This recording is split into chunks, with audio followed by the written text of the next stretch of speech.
ஏன்னா அவ்வளவு powerful local body. எதுக்காக கோவப்பட்டனா இங்க இந்த மைக் மாறிக்குது எப்படி நாங்க மைக்ல மாத்த வந்து சால போடுங்க கொஞ்சம் கீழ அவ்வளவு கேவலமா போட்டீங்களா நீங்க இறங்கனா இறங்கனா கம்பல் பண்ணி வந்து சால போடுங்க அதுக்கு அப்புறம் நீ வந்து போட்றதே அந்த ரிப்போர்ட்டும் போ கொஞ்சம் இறங்குங்க மூஞ்சி மறைக்க என்ன தெரியல என்ன பாரு இது மைக் பண்ணதுக்கு போட்டு நீங்க வந்து இது பண்ணீங்க கொஞ்சம் வார மாட்டீங்க இயல்பா இருந்தானே பேசலாமா? இன்றைக்கு 35வது சாதாரண கூட்டம் மண்டலம் 1 நடைபெற்றது. எப்போதும் போல இங்க நிறைய குறையோட தான் இந்த மண்டலம் 1 இயங்குது.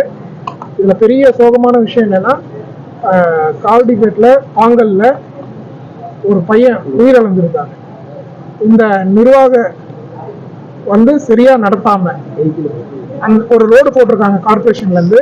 அந்த ரோடுல இவங்க என்ன பண்ணிருக்காங்க, டிரான்ஸ்ஃபார்மர் புது டிரான்ஸ்ஃபார்மர் போட்டு பில்லருக்கு ஒரு கேபிள் எடுத்துட்டு போயிருக்காங்க. அந்த கேபிள ஆழமா புதைக்காம மேலோட்டமா புதைச்சு அந்த கேபிள்ல ரோடு ஒர்க்கர் பஞ்ச் பண்ணாரா இவர் பஞ்ச் பண்ணாரான்னு தெரியல, பஞ்ச் பண்ணி மழை பெஞ்சு அந்த சிறுவன் நோஃபில் அந்த சிறுவன் வந்து அவங்க அம்மாவோட வரும்போது அந்த ஷாக் அடிச்சு அங்கேயே இறந்து போயிட்டார்.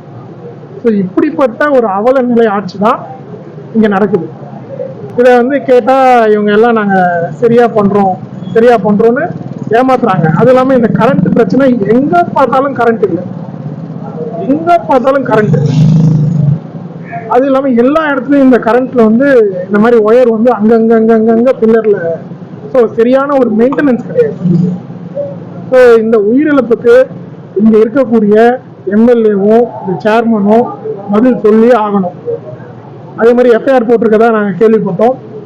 அந்த எஃப்ஐஆருக்கு என்ன நடவடிக்கை எடுத்திருக்காங்கன்றத எங்களுக்கு சொல்லணும். அதோட சேர்ந்து ஜோனல் 1ல் மிகப்பெரிய ஊழல் நடந்திருக்கு. என்னடானா 3 மணி நேரத்தில் ஒரு டெண்டர் போட்டிருக்காங்க. ஸோ 3 மணி நேரம் ஆன்லைன் டெண்டர். ஸோ இதை நீங்கள் நல்லா பார்க்கலாம். 3ஆம் தேதி 10:40 ஓப்பன் பண்ணி 3ஆம் தேதி 3 மணிக்கு க்ளோஸ் பண்ணிருக்காங்க.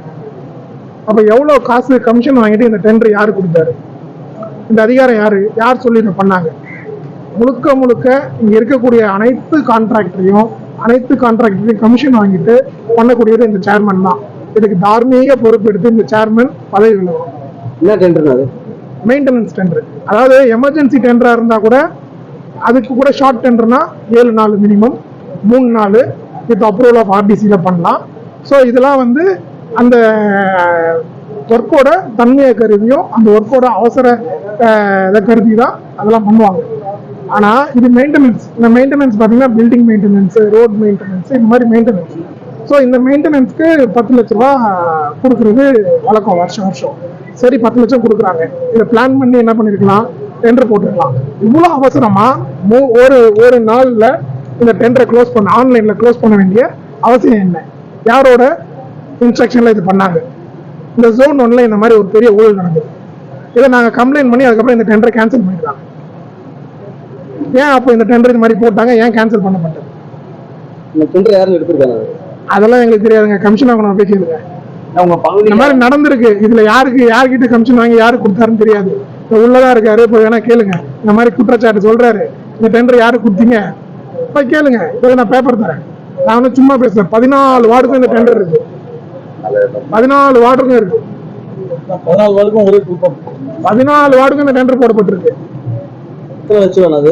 ஒரு வார்டுக்கும் குறைஞ்சது 10 லட்சத்துக்குள்ள மெயின்டெனன்ஸ் வந்து 10 லட்சத்துக்குள்ள. உங்க பகுதியில் வந்து ஒரு கோரிக்கை எல்லாம் கொஞ்சம் தாமதமாக சொல்றீங்க. கோரிக்கை மக்கள் கோரிக்கை வந்து தாமதமா இது பண்றாங்க அப்படின்னு சொல்லியிருந்தீங்க. எதையுமே பண்றது இல்லைங்க, தாமதமா இல்லை, எதையும் பண்றது இல்லை. நாங்க எல்லாத்தையும் போராடி கேட்க வேண்டியதா இருக்கு. எதையுமே பண்றது இல்லை. அதுவும் இபி பாத்தீங்கன்னா தினந்தோறும் கட் ஆகுது. அந்த பப்ளிக் ரோட்டுக்கு வராங்க. அந்த பப்ளிக் வந்து இதே மாதிரி அங்கேயும் ஒரு ஒயரை காமிச்சு ஒரு பில்லர்ல வந்து இதை சரி பண்ணுங்கன்றாங்க. சொல்லியிருக்கோம், என்ன பண்ண போறாங்கன்னு தெரியல.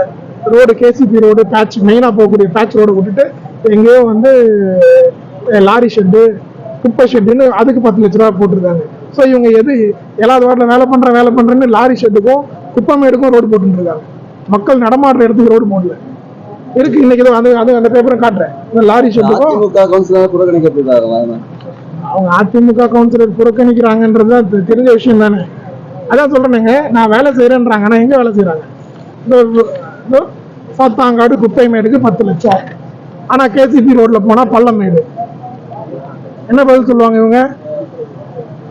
சாத்தாங்காடு குப்பைமேடுக்கு 10 லட்சம் பேட்ச் ஒர்க். அங்க எந்த பப்ளிக் போறாங்க? ஆனா பப்ளிக் போற ரோடுக்கு இல்ல, கேட்டா அட்ஜஸ்ட் பண்ணி போடுறாங்களாம். எப்படி போட போறாங்கன்னு தெரியல. இப்ப இந்த சாலையை மட்டும் தானே பயன்படுத்துறாங்க. சாவு எடுத்துட்டு போறது, குழந்தைங்க போறது, காலையில பயங்கரமா டிராபிக் இருக்குன்னு அவங்க தரப்புலயே போட்டுருக்காங்க வீடியோ. ஆனா ரோடு போடுவாங்க, ரோடு போடுவாங்க.